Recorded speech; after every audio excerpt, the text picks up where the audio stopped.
शहर में लोग अब रात को जल्दी घर लौटने लगे थे। गलियों में पहले जैसी रौनक नहीं रही थी। औरतें अब अकेली बाहर निकलने से डरने लगी थी।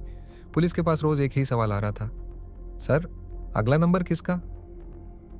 ये कहानी है भारत के उस सीरियल किलर की जिसने कानून, सिस्टम और इंसानियत तीनों को हिला दिया था।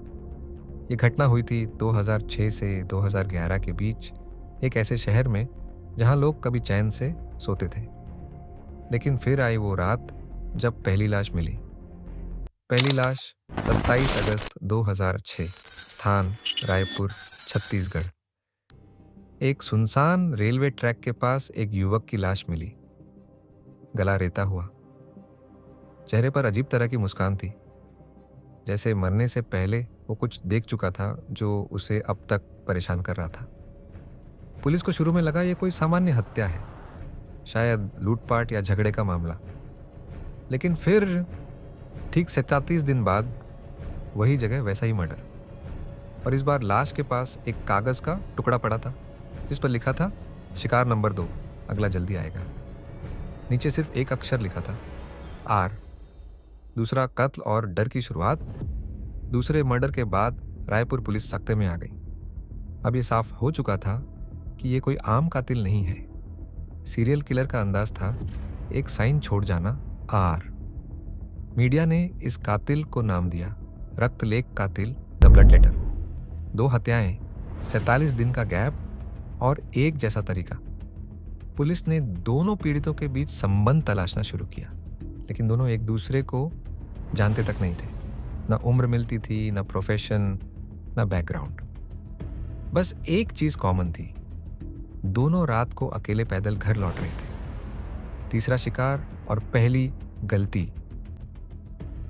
7 अक्टूबर 2006 तीसरी लाश एक कॉलेज छात्रा की एक पुराने कारखाने के पास मिली, और इस बार कातिल ने लाश के पास जो कागज छोड़ा उसमें कुछ बदला हुआ था।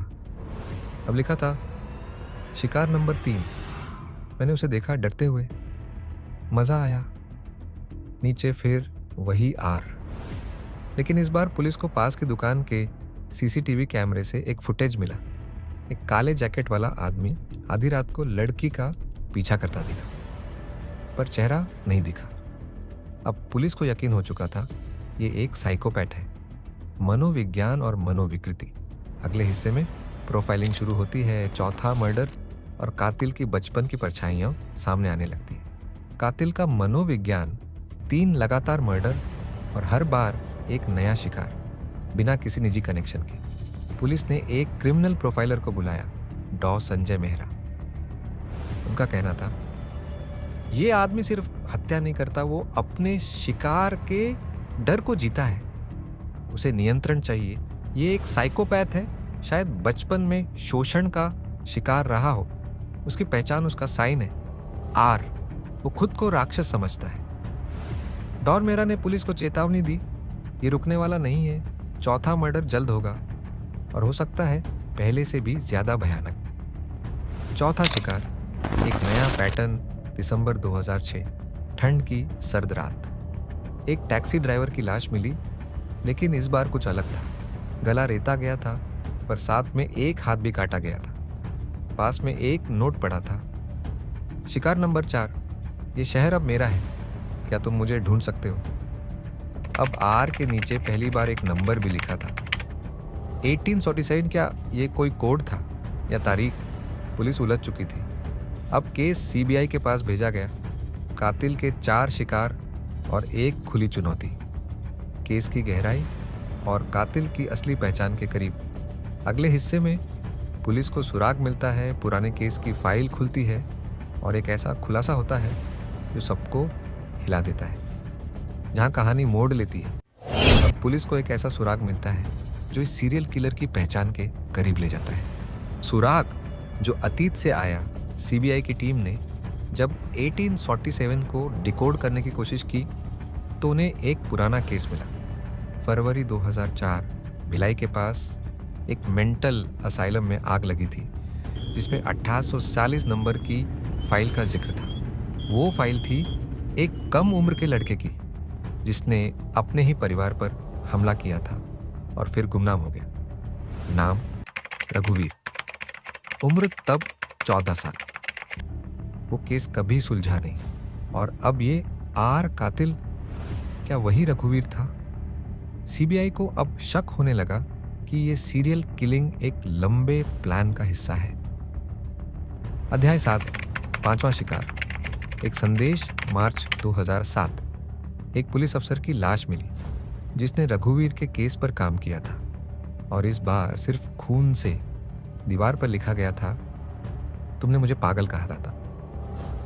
अब देखो कौन पागल है। अब पूरा केस व्यक्तिगत हो चुका सोता। सीबीआई ने रघुवीर की पुरानी school file, home visit reports और मेंटल असाइलम के पुराने डॉक्टर्स से पूछताछ शुरू की। अंतिम मर्डर और रहस्योद्घाटन।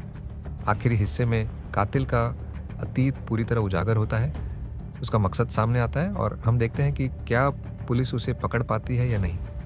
रघुवीर का अतीत। सीबीआई को रघुवीर की जो फाइल मिली उसने सब कुछ बदल दिया। उसका बचपन बेहद दर्दनाक था।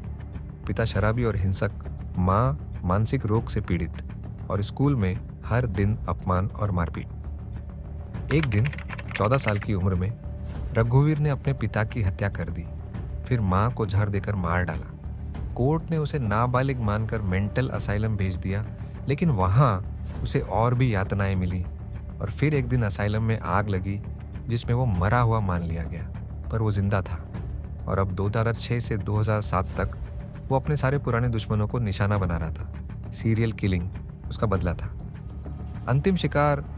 खुद पुलिस अफसर सीबीआई ने जाल बिछाया रघुवीर के पुराने मेंटल असाइलम में, जहां वो कभी बंद था।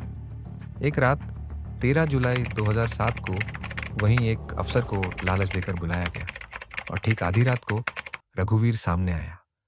हाथ में ब्लेड, आंखों में पागलपन और चेहरे पर अजीब सी मुस्कान। पर सीबीआई तैयार थी। एक खतरनाक संघर्ष के बाद रघुवीर को जख्मी हालत में पकड़ लिया गया, लेकिन जब उसे जेल में डाला गया उसने सिर्फ एक बात कही, मैं तो रुका, पर मेरे जैसे और भी है, ढूंढ सको तो ढूंढ लो। और अगले दिन वो अपनी जेल की कोठरी में फांसी के फंदे से लटका मिला। कोई सुसाइड नोट नहीं, कोई सीसीटीवी फुटेज नहीं, बस दीवार पे खून से लिखा था, आर अब खत्म नहीं हुआ। 2008 में इस केस पर एक किताब भी छपी, द ब्लड लेटर, भारत का पहला अनदेखा सीरियल किलर। पर आज भी लोग कहते हैं रायपुर की उन गलियों में रात को कोई अकेले नहीं जाता, क्योंकि रघुवीर मर गया, पर उसका डर आज भी जिंदा है।